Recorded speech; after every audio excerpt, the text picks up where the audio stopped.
kerajaan surga.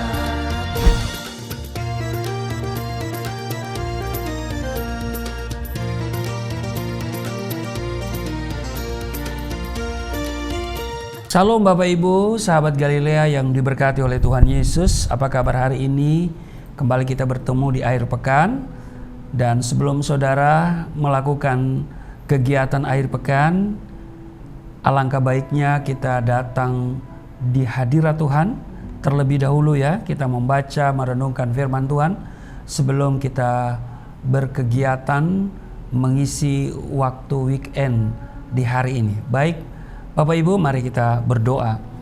Segala hormat kemuliaan hanya bagimu Bapa, di dalam nama Tuhan Yesus. Kami mengucap syukur buat kebaikan Tuhan. Amen. Yang tidak pernah berkesudahan dalam hidup kami, rahmat-Mu yang selalu baru. Dan karena itu kami bersyukur untuk hari ini kami ada sebagaimana kami berada di akhir pekan. Engkau telah memberikan kami hari ini setelah Engkau menjaga, memberkati istirahat tidur kami di sepanjang malam yang telah berlalu. Dan saat ini kami akan baca, dengar firman Tuhan. Urapi kami, buka hati pikiran kami, juga urapi hamba-Mu di dalam nama Tuhan Yesus. Haleluya, amin. Saudara, Markus 10 ayat 28 dan 31 kita baca. Upah mengikut Yesus. Berkatalah Petrus kepada Yesus, kami ini telah meninggalkan segala sesuatu yang mengikut Engkau. Jawab Yesus, aku berkata kepadamu, sesungguhnya setiap orang yang karena aku dan karena Injil meninggalkan rumahnya, saudaranya laki-laki dan atau saudaranya perempuan, ibunya atau bapaknya, anak-anaknya atau ladangnya, orang itu sekarang pada ini juga akan menerima kembali 100 kali lipat rumah, saudara laki-laki, saudara perempuan, ibu, anak, dan ladang, sekalipun disertai berbagai penganiayaan, dan pada zaman yang akan datang ia akan menerima hidup yang kekal. Tetapi banyak orang yang terdahulu akan menjadi yang terakhir, dan yang terakhir akan menjadi yang terdahulu. Bapak Ibu, demikian pembacaan di Markus 10 pada ayat 28 dan sampai 31. Saudara, peristiwa ini terjadi ketika Yesus bertemu dengan seorang pria muda yang kaya raya. Itu saudara bisa lihat bandingan ya, perbandingan di dalam Injil Matius di pasalnya yang ke-19 ayat 27 sampai 30. Dan juga ya kita tadi baca di Markus pasal 10 ayat 28 sampai 31. Tapi juga di Lukas pasal 18 ayat 28 sampai 30. Nah, saudara, hal mengikut Yesus adalah suatu pelajaran dari Yesus yang dicatat dalam ketiga Injil yang biasa disebut dengan Injil sinoptik, yaitu Matius, Markus, dan Lukas. Injil sinoptik artinya satu Injil, tiga pekabar, gitu kan. Jadi isinya hampir sama, hampir mirip, ya, ditulis oleh tiga orang, Matius, Markus, dan Lukas. Nah saudara, jadi kita lihat bahwa pelajaran yang disampaikan oleh Yesus ini adalah hal mengikut Yesus. Ini dikisahkan oleh ketiga penginjil, Matius, Markus, Lukas. Nah saudara, ini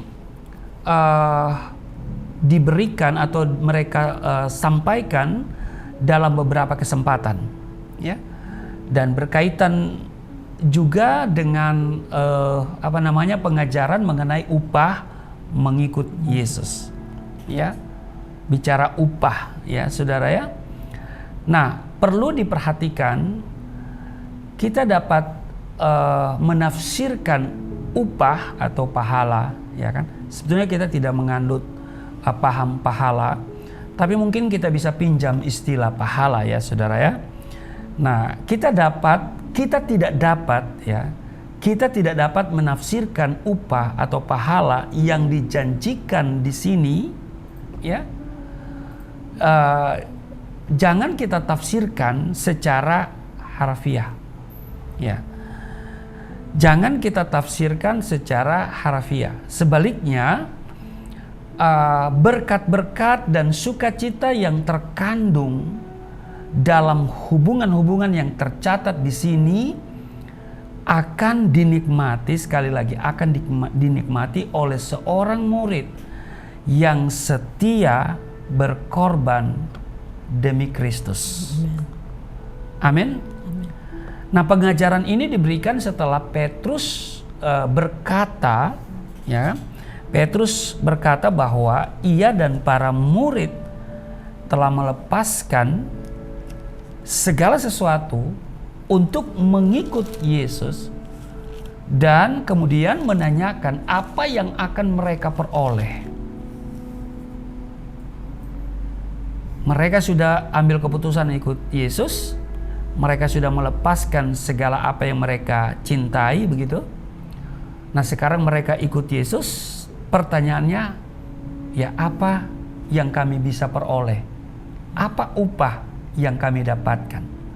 Nah, Yesus menjawab bahwa upah mereka adalah, yang pertama, mereka akan duduk juga di atas 12 tahta untuk menghakimi ke-12 suku Israel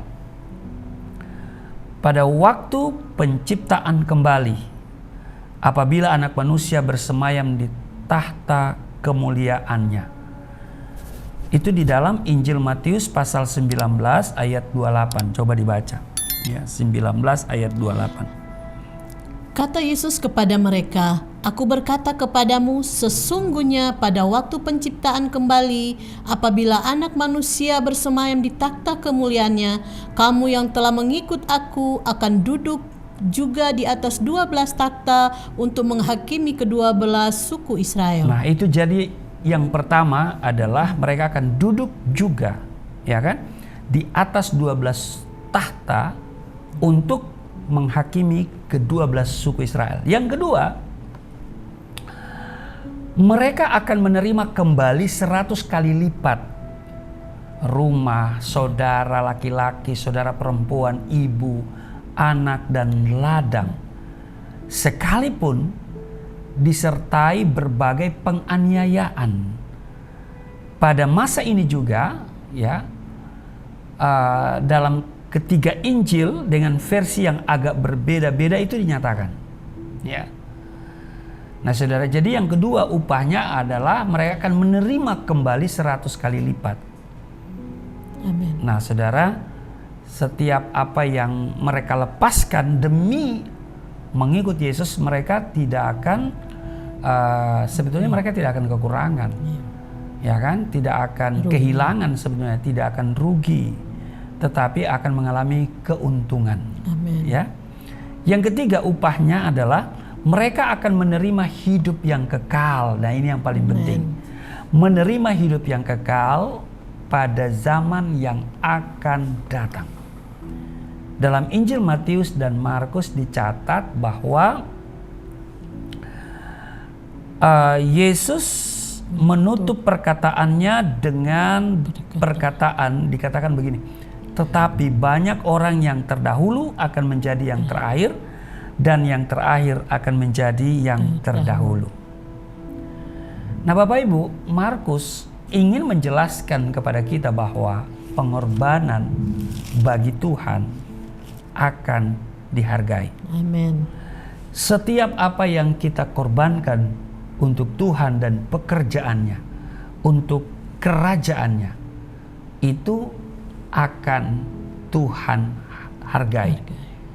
Di dalam Markus pasal 10 ayat 30, di sana tertulis, ya, yang orang itu sekarang pada masa ini juga akan menerima kembali 100 kali lipat rumah, saudara laki-laki, saudara perempuan, ibu, anak, dan ladang, sekalipun disertai berbagai penganiayaan, dan pada zaman yang akan datang ia akan menerima hidup yang kekal. Nah, menerima hidup yang kekal.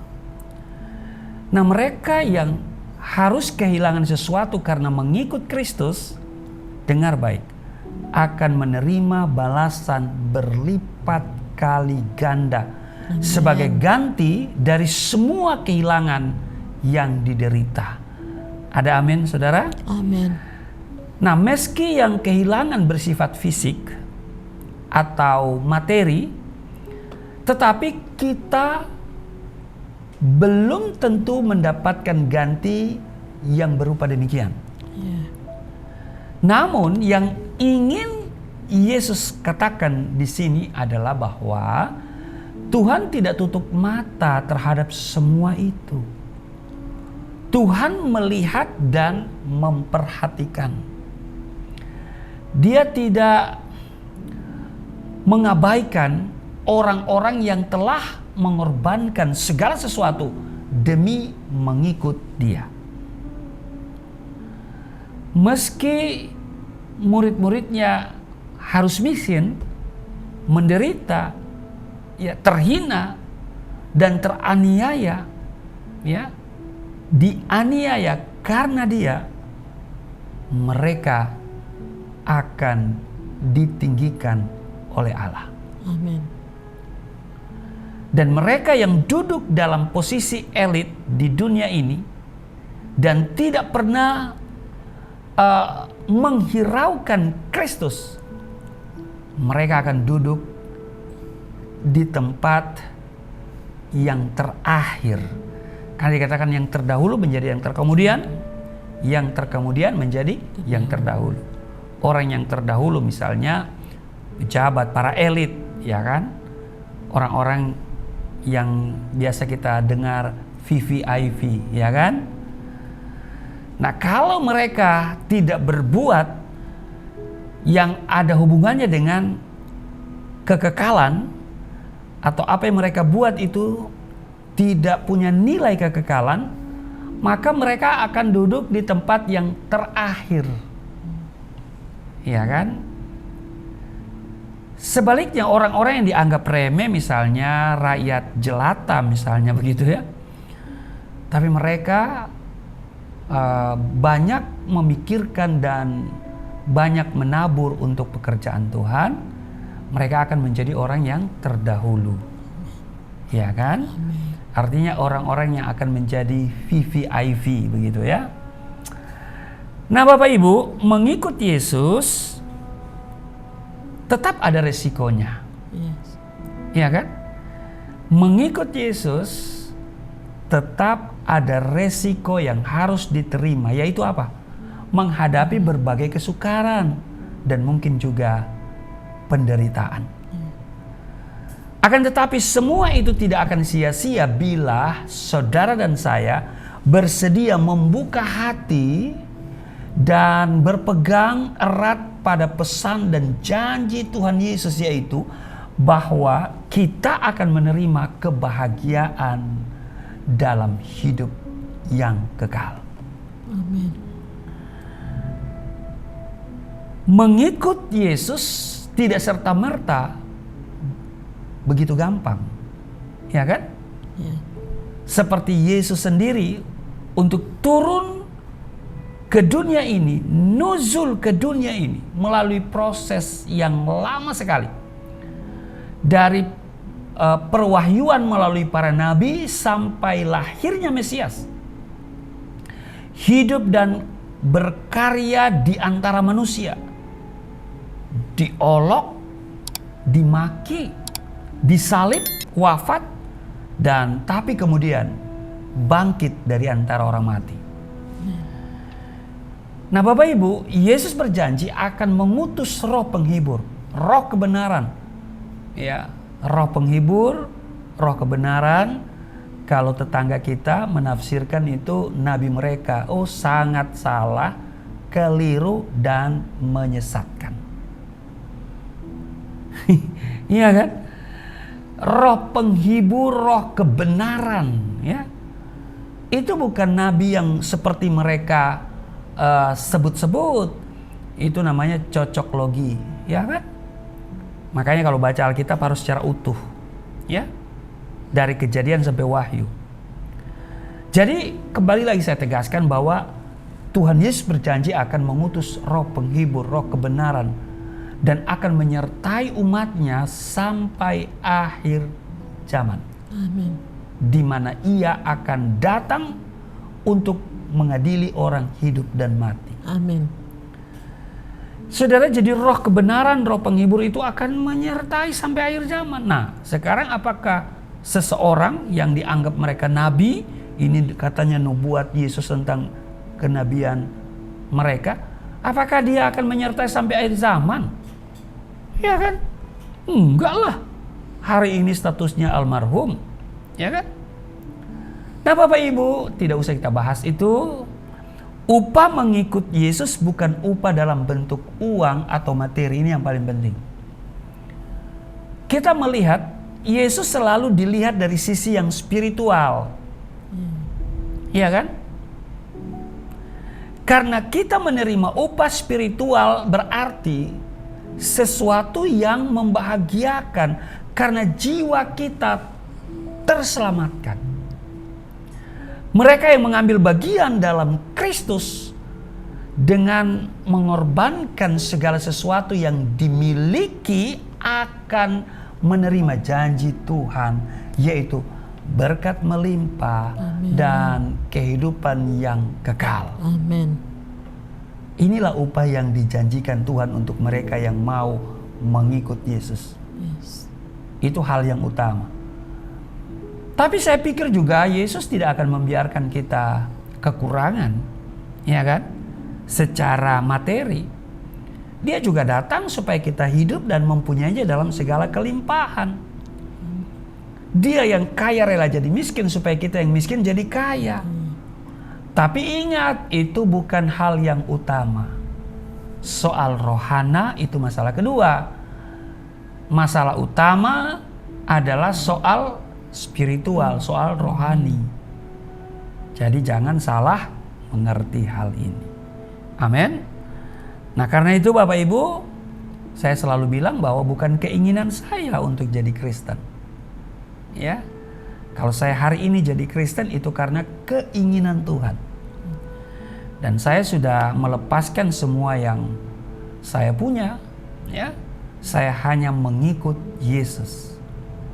Sampai hari ini apa yang saya punya? Saya punya Yesus. Amin. Punya Yesus, punya segalanya. Amin. Ya kan? Hidup di dunia ini kan hanya sementara 70, 80. Selebihnya, iya. Iya kan? Jadi hidup di dunia ini hanya sementara. Maka selama kita hidup di dunia, kita harus siapkan bekal, ya, siapkan sesuatu untuk hidup yang akan datang. Amin. Jadi kita harus selalu berpikir melakukan hal-hal yang punya nilai-nilai kekekalan. Amin. Biarlah hari ini menjadi hari yang penuh sukacita bagi Bapak Ibu semuanya. Selamat berakhir pekan, selamat berkegiatan. Tuhan Yesus memberkati. Mari kita berdoa. Terima kasih Tuhan. Untuk hari ini kami boleh diingatkan kembali, kami harus mengikut Tuhan dengan melepaskan segala apa yang kami punya. Artinya hati kami hanya melekat kepada Tuhan dan bukan pada hal-hal yang sifatnya materi, yang sifatnya sementara. Tapi jika kami fokus kepada Tuhan dan mendahulukan Tuhan, maka Engkau berjanji Engkau akan memberikan, Engkau akan menambahkan segala yang baik dalam hidup kami. Kami percaya kami tidak akan kekurangan, kami tidak akan miskin, kami tidak akan mengalami hal-hal yang dirancangkan oleh kuasa-kuasa iblis. Amin. Sebab kuasa iblis, karena iblis datang untuk mencuri, membunuh, membinasakan. Kami percaya rancangan Tuhan yaitu kehidupan yang kekal, damai sejahtera, karena Engkau datang supaya kami hidup dan mempunyainya dalam segala kelimpahan. Berkati seluruh sahabat Galilea dalam kegiatan akhir pekan hari ini. Kiranya kami semua terpelihara, terhindar dari segala yang jahat. Amin. Di dalam nama Tuhan Yesus, haleluya, amin. Wow, saya percaya saudara diberkati dengan firman yang baru saja diberitakan. Kalau saudara diberkati, jangan lupa Jangan lupa untuk mendukung pelayanan Pastor Muhammad Rusli Monwarfa melalui YouTube channel Galilea Network. Like, comment, subscribe, share ke seluruh dunia supaya jadi berkat untuk banyak orang. Sampai jumpa lagi. Tuhan Yesus memberkati.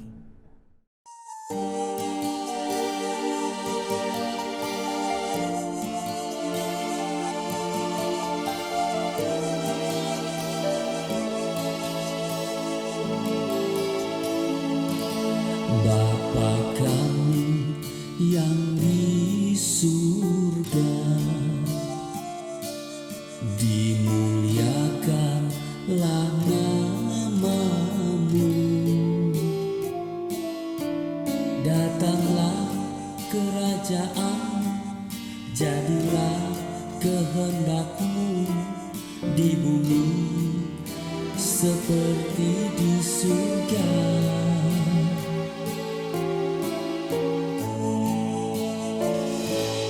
Berikanlah kepada kami makanan yang secukupnya. Ampunilah dosa kami seperti kami mengampuni orang yang bersalah pada kami.